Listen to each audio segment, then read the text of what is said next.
사도행전 27장 26절 한 절만 받들어 읽겠습니다. 사도행전 27장 26절 그러므로 여러분이여 안심하라. 나는 내게 말씀하신 그대로 되리라고 하나님을 믿느라. 다시 한번 읽습니다. 그러므로 여러분이여 안심하라.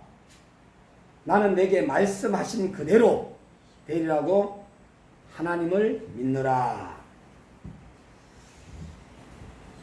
오늘은 우리가 살아가는 데 있어서 믿고 가는 인생이라는 제목으로 말씀을 드립니다. 인생은 항해를 하고 있어요. 누구나.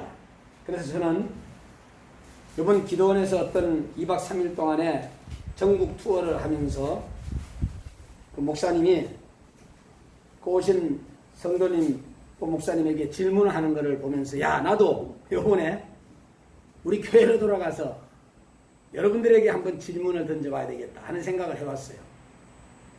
먼저 저 뒤에 사모님에게 질문을 좀 던질게요. 남편하고 아들이 물에 빠졌어. 우리 사모님은 누구를 건지나요? 제일 가까운 그거 말고 두 분 중에 한 명을 선택한다면 누구를 건질 거예요? 아들. 남편이 이렇게 되면은 엄청나게 가슴속에 상처를 받게 되겠죠. 자, 우리 유미선 집사님에게 또 질문 한번 던집니다. 딸하고 지금 사랑하는 신랑하고 물에 빠졌어.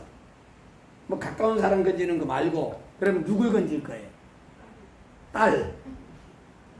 오늘 남편이 안 아끼는 남편이 이제 받더라면 아마 두 번 다시 안 물 수도 있어요. 자, 우리 서순옥 성도님에게 한번 묻습니다.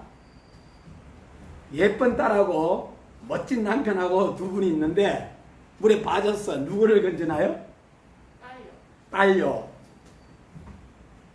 그런데 거기에 사모님은 목사님이 사모님한테 질문을 던졌어. 그랬더니 아들하고 남편하고 누구를 건집니까? 그랬더니 남편요 그러는 거야. 그랬더니 강사님이 땅을 탕 치면서 거짓말하지 말라고 하면서 소리를 질러요. 우리 모두는 남편이고 아내고 마음속에 자녀라고 하면 끔뻑 죽어버려요. 자녀를 구하게 된다는 거예요. 자녀. 그런데 이놈의 자녀들은 부모의 마음을 알아요, 몰라요? 몰라요. 우리 부모님들의 머릿속에는 오직 자녀뿐이야, 자녀. 오늘 여기 세 분 다 자녀라고 했는데 우리 사모님이 아들을 건진다고 하는 거 이거 충분히 저 상처 안 받고 넘어갑니다. 저한테 질문을 해도 아내보다 자녀. 아내는 또 구하면 돼. 또 그럴 수도 있는 거죠. 또 남편은 구하면 돼. 그럴 수도 있는 거예요. 그러나 그 정도로 왜 그러냐 가만히 제가 봤어요. 부부는 무촌이야, 무촌. 촌수가 없어. 그런데 아들 딸은 일촌이야, 일촌. 일촌. 내가 배 찢어가지고 정말로 배 아파가지고 간절한 마음으로 기도하면서 난 자녀예요, 자녀. 그래서 우리 부모들은 자녀가 잘 되면은 신나는 거야, 그냥. 어? 여러분의 자녀가 다 서울대학교 들어갔다 생각해보세요. 괜히 그냥 밥 안 먹어도 그냥 힘이 나는 것 같잖아. 그뿐만 아니라 대통령이 됐다 해봐요. 우리 윤 대통령 아버님이 연세대학교 명예교수인데 아버지가 얼마나 좋겠어요. 아니 국회의원만 돼도 아니 도의원 시의원만 돼도 얼마나 그냥 아들들이 여러분 그 다음에 이제 자녀가 최고입니다. 자녀가. 그래서 우리는 이 자녀에게 무엇을 줘야 되느냐? 생명을 줘야 돼. 생명. 내 자녀가 지금 예수를 믿느냐 안 믿느냐, 이것을 잠시 우리 모든 분들이 내려놓고 저는 반복해가 계속 지금 외치고 있잖아. 돌아와 돌아와. 누가 돌아와요? 자녀들. 두 번째는 뭐냐 했더니 돈이래. 돈. 세 번째는 부모래. 부모. 자, 우리는 어머니 뱃속에서 나와서 인생의 항해를 합니다. 오늘 본문에도 지금 276명이 배를 타고 이제 항해를 하는 도중에 있어요. 인생은 항해를 하는데 이 배 안에서도 긴 여행을 하는 경우가 있어요. 오늘 본문에 나오는 이분들이 긴 여행을 해요. 주님의 약속은 환난에도 불구하고 누릴 수 있는 평안입니다. 평안. 내 마음속에, 우리 자녀들의 마음속에, 우리 부모님들의 마음속에 평안함이 이게 최고예요. 그런데 때에 따라서 풍랑이 올 때가 있어요. 어려움이 올 때가 있다 이거예요. 갑자기 암이 걸린다든가, 갑자기 사기를 당한다든가, 갑자기 죽는다든가, 이러한 풍랑이 올 수가 있습니다. 그저께는 한국에 돈 벌러 온 스리랑카 노동자가 쓰레기장에서 그 수거 작업을 하는 그런 일을 하는데 차에 치여가지고 현장에서 죽었어. 대사관에 알려가서 고국의 부모님에게 알리고 아내한테 알리고 했을 때 얼마나 그 마음이 아팠겠어. 생명, 자녀들을 먹여 살리고 부모를 먹여 살리기 위해서 불법 체류하면서 이국 땅에서 땀 흘리면서 열심히 돈 버는데 차가 와가지고 일하는 사람을 치워버렸어. 지금 수사 중에 있습니다마는 이러한 풍랑이 있다는, 이 풍랑 속에서 우리가 누릴 수 있는 것이 뭐냐? 평안입니다. 평안. 지금 현재 사도 바울이 배를 타고 276명이라는, 거기는 아기도 아가도 있고 청소년도 있고 노년도 있고 젊은 신혼부부도 있을 것입니다.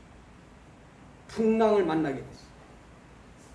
바울의 로마 항해는 긴 항해 과정을 기록하고 있지만은 27장 1절에 우리의 배 타고 이달리아로 갈 일이 작정되네 바울과 다른 제수 몇 사람을 아구사대 사도대의 백부장 율리오란 사람에게 맡기니, 여기에 제수들까지 타고 있어.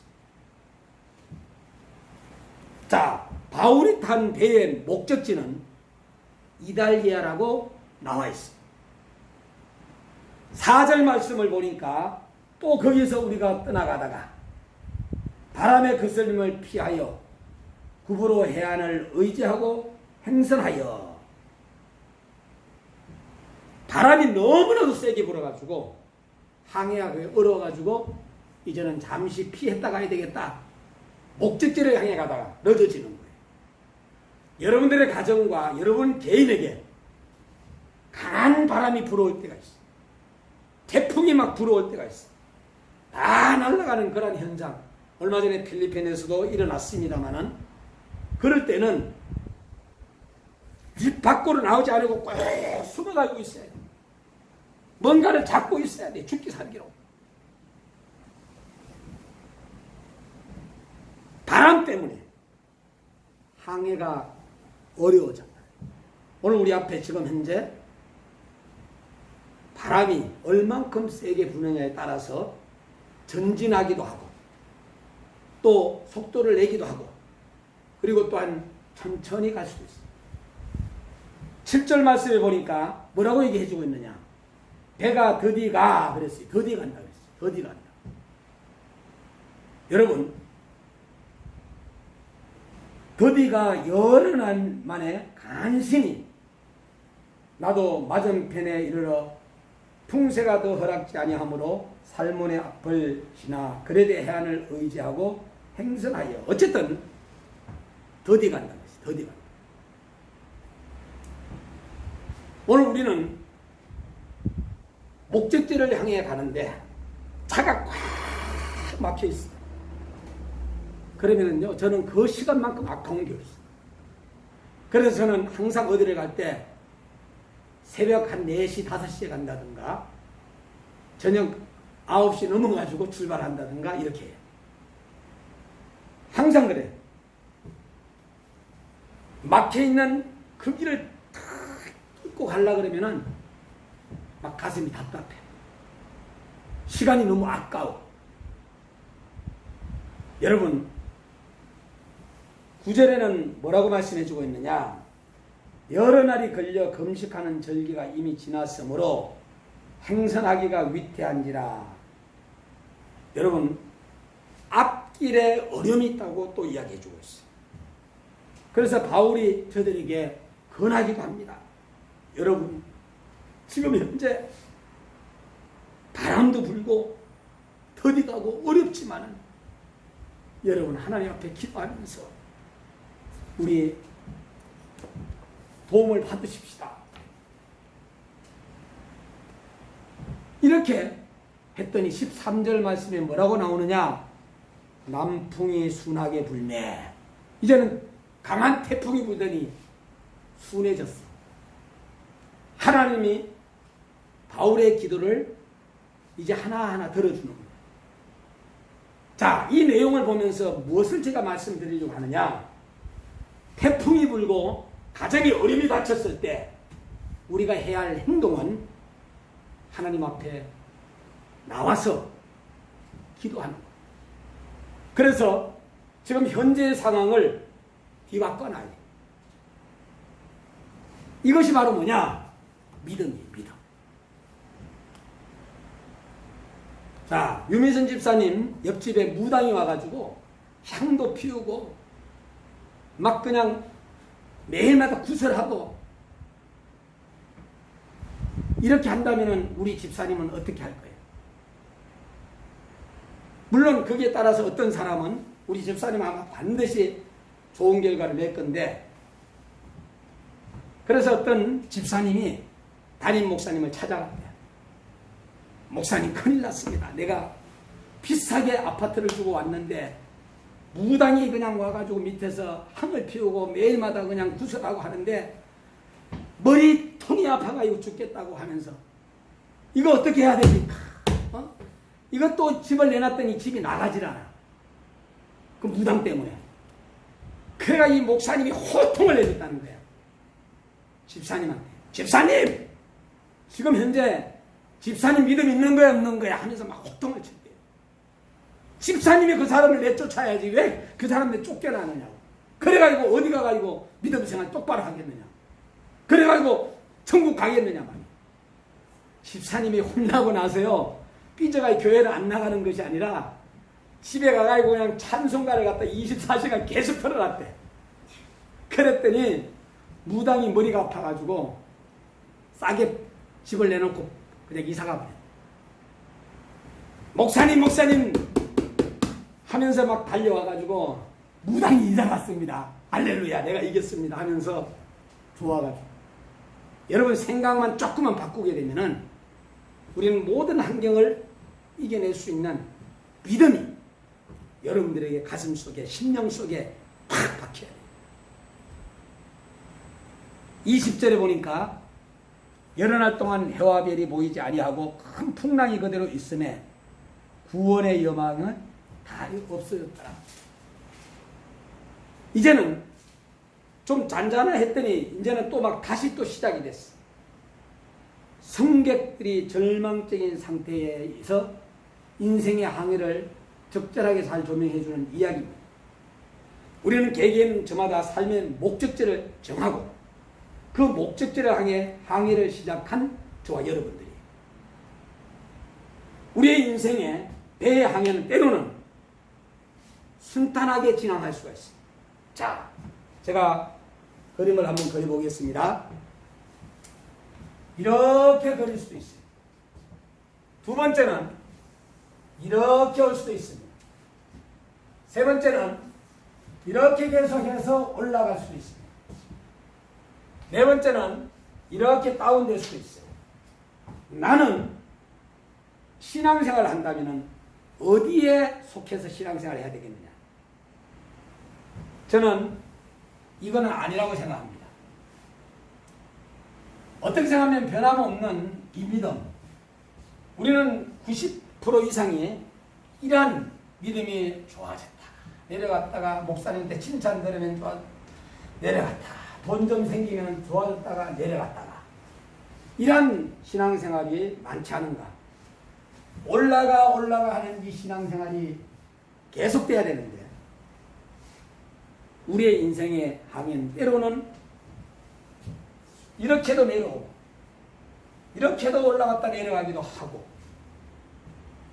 굉장히 계속해서 충만하게. 그래서 사도행전 1장 8절 말씀에 오직이라는 단어가 있어요. 오직 성령이 너에게 임하시면 우리 모두에게는 성령이 임해야 돼. 그래야지만이 성령이 임한 사람은 무엇이든지 할 수 있다. 성령이 임하지 않다 보니까 아무것도 못해. 저부터 마찬가지. 내가 기도하고 능력 받았을 때는 무엇인가 했는데 그러지 않을 때는 역시 똑같아요. 꽝이에요. 그래서 우리는 계속해서 올라가기 위해서 우리는 기도해야 되고 말씀을 봐야 되고 그리고 또한 복음을 어디서든지 전해야 되고 그리고 우리는 찬양을 늘 해야 돼요. 어떤 사람이 기도는 많이 하는데 기도를 아무리 해도 해결이 안 돼. 해결이 안 될 때는 다음 단계가 뭐냐? 찬송하면 돼. 찬송. 그 무당 아까 쫓겨났잖아요. 그죠? 그 성경 구절구절을 찾으면은 시간이 가기 때문에 다음에 여러분들한테 말씀을 드리는 걸로 그렇게 하고요. 다음 주에는 자녀와 본가 부모에 대한 이야기를 지금 했다면은 다음 주에는 노아와 다니엘과 욥에 대해서 제가 풀어나가다. 이 세 사람들은 어인이었어요. 노아는 그러나 신앙을 가지고 있었고 다니엘은 알고도의 신앙을 가지고 있었고 욥은 그러할지라도 신앙을 가지고 있었어요. 그래서 여러분들은 집에 가셔가지고 노아가 나오는 창세기를 읽으셔야 되고 다니엘서를 읽으셔야 되고 욥을 읽고 오시면 굉장한 도움이 돼요. 다음 주에는.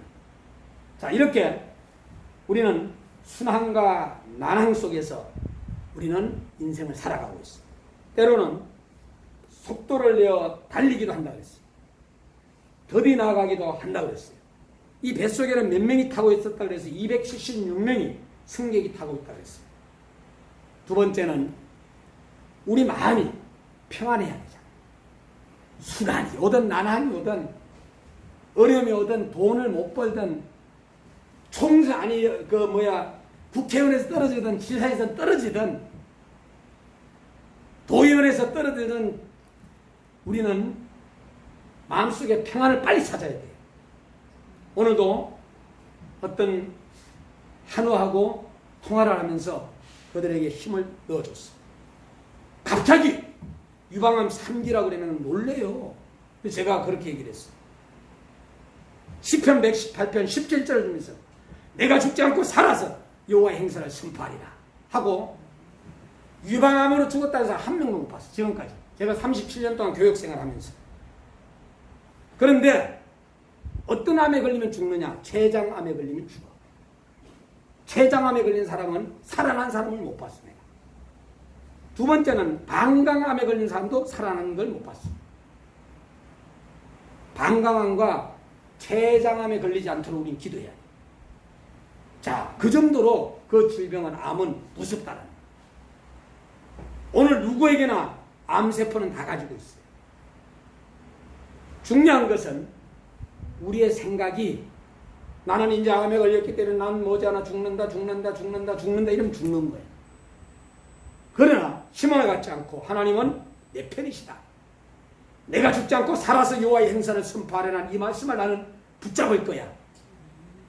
아직도 내 자녀들이 결혼을 안 했어. 이 자녀들을 결혼 다 시키고 나는 그리고 하나님 데려가세요 하고 여러분들이 땡깡 기도라도 해야 되지 않겠어?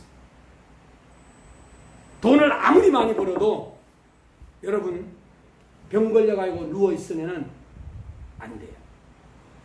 권력을 잡아도 병 걸려가지고 누워있으면 안 돼요.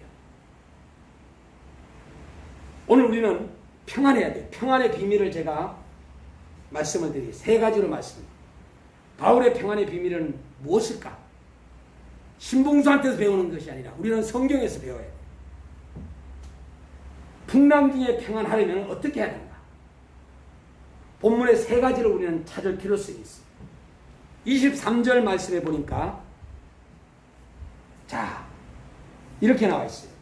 나의 속한 바 곧 나의 섬기는 하나님 지명하여 불러주시고 너는 내 것이라 그랬어요. 유미전 집사님은 내 것이다 이렇게 했으니까 뭐예요? 주님의 음성을 들어야 됩니다. 우리가 어렵고 힘든 상황이 오더라도 우리는 주님의 음성을 들어야 돼요. 음성. 주님은 우리에게 뭐라 그랬느냐? 봉수 너는 내 것이야 이렇게 얘기했거든요. 희숙이 너는 내 것이야 이렇게 말씀했어요. 여러분 지하 갱도에 갇혀버린 강부를 한번 생각해 보시기 바랍니다. 그들에게는 뭐가 희망이냐? 구조대원과 교통하는 것이 희망이에요. 그렇다면 우리는 영적으로 누구와 교통을 해야 되느냐? 답이 나오잖아요. 지하경도에서 막 두드립니다. 꽝꽝꽝꽝꽝꽝꽝 살려주세요 하고 막 두드려요. 그러면은 누구 듣는 사람이 없어요. 그런 희망이 없어요. 그런데 누군가가 들었어. 그러면 희망이 생깁니다. 오늘 우리는 영적으로 하나님은 살아계시고 우리는 마찬가지로 예수 그리스도를 믿는 그리스도인에게 있어서 기도는 우리들의 생명줄이라고 말할 수 있어요. 우리에게 가장 귀중한 것이 너에게 있어서 필요한 것이 뭐냐? 질문을 저는 가끔 던져요. 우리 집사님들에게, 성도님들에게, 학생들에게 가장 개인에게 필요한 게 뭐냐? 그러면은 답이 나와요. 누구에게? 신봉수 목사 앞에서. 생명입니다. 어떤 아이는 또 핸드폰이래, 핸드폰.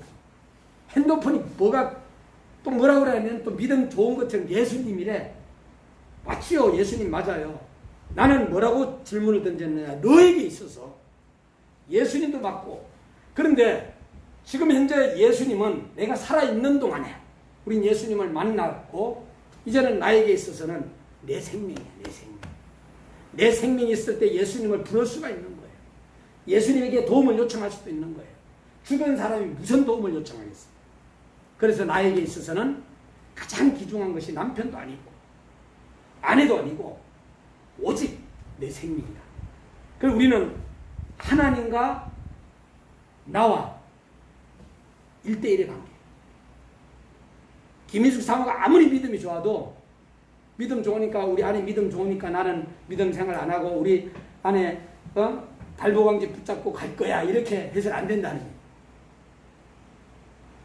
여러분 우리가 기도가 상실될 때 남아있는 것은 인간적인 절망의 몸짓밖에 없다라는 거예요. 이제는 여러분들이 암이 걸 수 있는 모든 것을 다 갖춰 있어요. 암이 걸렸을 때 암하고 친구가 되고 이제 멋진 하나님께 천국에 나를 데려가시려고 이제 준비하고 있는 그 천국까지 날짜가 서서히 다가오고 있구나. 이렇게 생각하면서 우리는 받아들이면서 하나님 앞에 하나님 내가 살아있는 동안에 무엇을 했으면 좋겠습니까? 물어보고 하나님께서 답을 주시면은 그거 하면 됩니다. 원수하고 화해하고 와라. 그러면 원수 용서해 주면 돼요. 용서 받으면 되는 거예요. 또 뿐만 아니라 전도 12명 하고 와라. 그럼 12명 하고 하면 되는 거예요. 분명히 죽기 전에 하나님께서 우리에게 사명을 주셨어요. 여러분, 저와 여러분들에게는 아직 살아있다라는 증거가 바로 우리에게 사명을 부여해줬다는 거예요.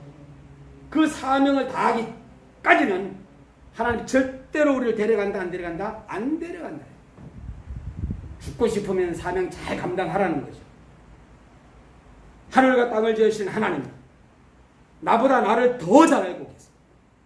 내 과거도 알고 있고 내 현재도 알고 있고 미래도 아시는 하나님. 과거가 어땠든 하나님은 지금 현재 내가 어떻게 사느냐라는 것이 중요합니다. 그럼 우리는 1분 동안 아니면 10분, 1시간, 하루, 한 달, 그리고 1년, 이것이 바로 우리의 앞으로의 아름다운 열매가 맺혀지는 거예요. 살아계신 하나님과 나 사이의 고통이야말로 나에게 있어서 문자 그대로 희망이고, 문자 그대로 생명이고, 문자 그대로 구원이고, 문자 그대로 능력이고, 하나님 나에게 말씀하시고 있는 한 내 삶의 인도자가 계속 되고 있다는 걸 우리는 기억해요.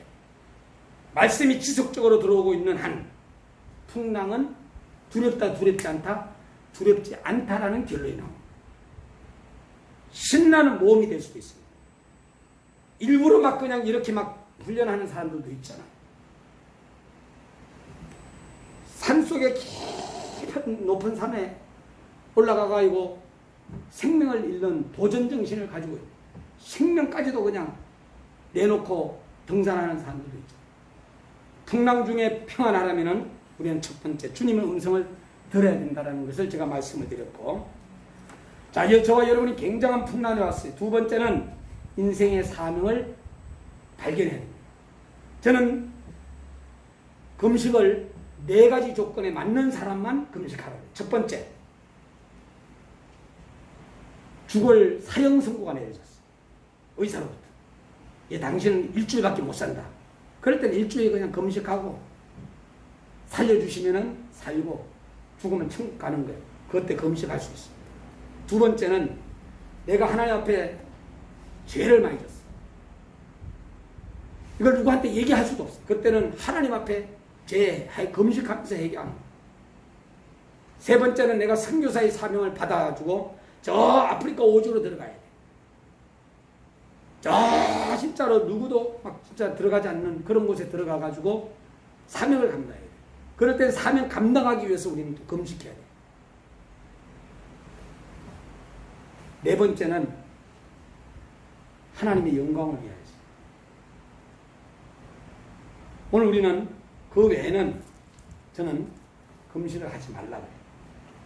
그래서 가장 중요한 것은 이 사명을 저 오주로 가가지고 아주 그냥 남들 안 들어가는 그 선교 현장으로 가려고 하니까 나에게는 영적 전쟁을 시작하는 건데 감당을 할 수가 없어요. 그때는 금식하고 들어가라. 사명 감당하라. 우리는 이 사명의 인생의 사명을 발견해요. 저는 요번 2박 3일 동안에 8개 기도원을 투구하면서 저 개인적으로 방향을 잡게 되었어요. 방법이 아니라 방향을 바로 잡게. 쉬운 내용 같지만은 어렵고 어려운 내용 같지만은 쉬웠는데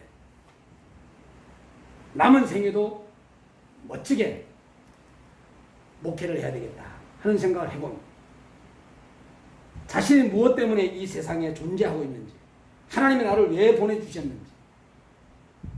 82년도 5월 26일 날 그 강사 목사님은 암으로 죽다 살았고 그때의 사명을 느꼈어.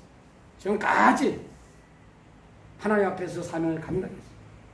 저는 82년도 하면 난 정신이 번쩍 들어. 12월 18일 날 연탄가스로 죽다가 살아났어. 그때 이 세상에서 가장 귀한 일을 하는 분이 누굴까 물었더니 내 자신에게 목사님이시더라. 목사님만큼 귀한 일을 하는 사람이 없어요. 우리 한국에 있는 목사님들 대단하신 거예요. 그 목사님의 자녀가 또 목사가 나왔다. 이건 더 대단한 거예요. 그것도 손자가 또 목사님이 나왔다. 대단하십니다. 우리는 그런 분들을 보면서 부러워할 줄 알아요. 이제부터 나부터 내 자녀들에 대해서 목사가 못됐다 할지라도 복음이 전수되는 그들에게 사명을 심어줘야 되겠다 하고 우리는 하나님 앞에 기도해요. 내가 고생을 하고 있다는 사실도 괴롭지만 무엇 때문에 고생을 하고 있는지를 모르기 때문에 그것이 아무런 의미가 없게 생각될 때 금방 넘어질 수밖에 없습니다.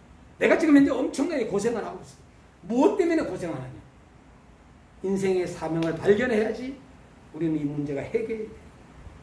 옛날 우리의 선배 어른들도 생정명이라는 단어를 사용해요. 생적명. 살아있다는 것은 바로 사명을 뜻한다. 이렇게 말했습니다. 그래서 제가 여러분들이 그 사명을 다하기까지는 하나님은 절대로 저와 여러분을 데려가지 않는다고 했어요. 24절 말씀을 보시겠습니다. 바울아 두려워 말라.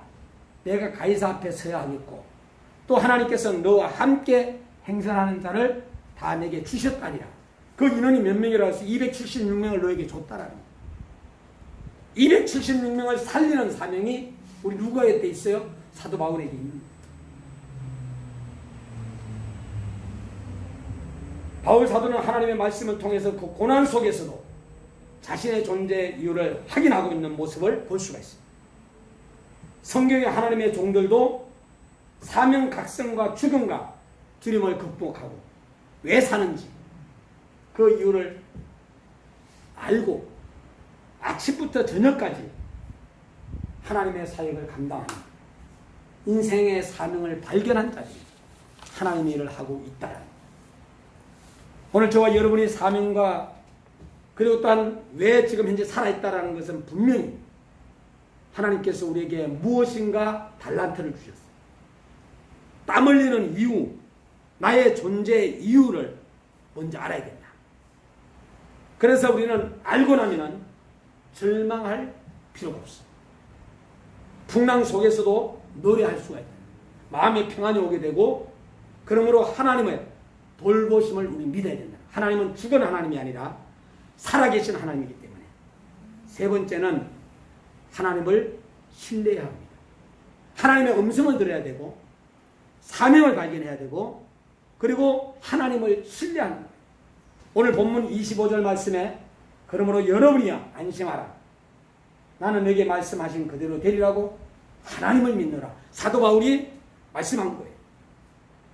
거세게 몰아치는 풍랑 속에서 바울 사도는 성객들에게 이 성경 말씀 속에 있는 이 메시지를 외치면서 안심하라. 하나님의 승리하심을 믿어라. 마태복음 14장 27절에 주님과 제자들은 풍랑을 명하면서 안심하라. 내니 두려워 말라. 하나님을 사랑하는 자 곧 그 뜻대로 부르심을 입은 자들에게는 모든 것이 합력하여 선을 이룬다라고 여기 말씀드립니다. 로마서 8장 28절에. 자, 다시 말합니다. 하나님의 음성을 듣고 사명을 발견하고 하나님을 신뢰하는 성도가 됐을 때 우리는 이렇게 주여 내게 주어진 인생의 남은 날들을 감사와 기쁨과 찬양으로 살아가게 도와주옵소서. 이렇게 기도해야 될 줄 압니다. 믿음의 사람의 걸어가는 길에도 우리 손정원 목사님이나 주기철 목사님은 일제시대에 6.25 전쟁까지 맞이하면서까지 어떤 사람은 그 홍해, 광야, 요단, 여리고성 계속 전개되는 어려움 속에서도 주님을 놓지 않았다는. 오늘 내가 예수님을 놓지 않을 거야. 만날 거야. 그래서 만남이 누구를 만나느냐에 따라서 우리 인생이 변화되고 좌우되고 사기꾼을 만나면 사기꾼이 되는 거예요. 도둑놈과 하나하나가 되면 도둑놈이 되는 거예요. 그래서 이 교회 오게 되면 예수님을 만나게 되고, 오늘부터 시작하는 순간, 이 시작하는 한 사람의 모든 행함이 있어서 하나님의 말씀을 듣는 바른 순간이다. 하나님의 말씀만이 바른 진리이다. 그러니 우리들의 일련의 행함이 얼마나 중대한가. 그리고 하루하루의 삶이 쌓이고 쌓이고 쌓이고, 여러분들의 기도가, 저의 기도가 눈물로 쌓여졌을 때 하나님은 저와 여러분들에게 멋지게 역사하시고 기적 같은 일들이 일어날 것입니다. 1년의 첫날은 새로운 생활이 시작되는 시초라고 페스탈로티는 이야기했어요. 그리고 위대한 새로운 행함의 시초라고 말씀했어요. 아모스 8장 11절에 양식이 없어 주님이 아니에요. 물이 없어 가난이 아니에요. 여호와의 말씀을 듣지 못해 기갈이라고 했습니다. 여러분, 이제 하나님의 말씀을 여러분들은 들었습니다. 중요한 것은 믿음이냐 행함이냐. 우리는 구원은 믿음으로 가는 거예요. 믿음. 어떤 사람은 행함이다. 아니에요. 행함으로 가는 것이 아니라 믿음으로 가는데, 믿는 사람은 그 믿음에 맞게끔 바로 행하는 거예요. 주님은 하라, 하지 말라라고 이야기해 주고 있어요. 이 성경은. 주님이 하라 그러면 하면 되고, 하지 말라 그러면 안 하면 되는 거예요. 주의를 거룩하게 성수하라 그러면 하라라는 거예요. 내 부모를 공경하라 그러면 공경하면 되는 거예요. 도둑질 하지 말라 그러면 안 하면 되는 거예요. 거짓말 하지 말라 그러면 안 하면 되는 거예요. 그래서 우리는 하나님께서 여기에 하지 말라 하라라고 명하고 있습니다.